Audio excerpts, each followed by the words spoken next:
Obi na nke Onowu Peter Nisokoye ebe anyị nọ ebe ọ na-aha ọnụkwụ mmanwụ ogbe adị ahụ n'ọgbọ ọnakwanụ nwayọkwa atụghị egwu abịa na-enye nsogbu nnukwu mmanwụ ka ọ bụ adịghị ogbe anya ọhawa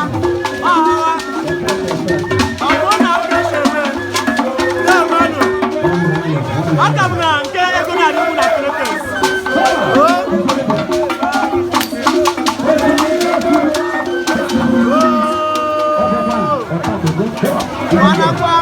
Wanakwanụ ọnụ nke Onowu Okoye ya na ụlọ nwoke wara chita bụ Ike Okoye ego na-adị ugwu na Philippines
If you ikuku ọma na Malaysia nnukwu mmadụ ozokwu na Malaysia ọ ka ma gbakọta ike ikuku na-ezu elu ndị egwu nwayọ adụ nwayọ ọkwa adụ nwayọ ọkwa adụ nwayọ ọkwa ikuku ọma na Malaysia nnukwu mmadụ ozokwu ọ na-aha ahịa ogburu ya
Why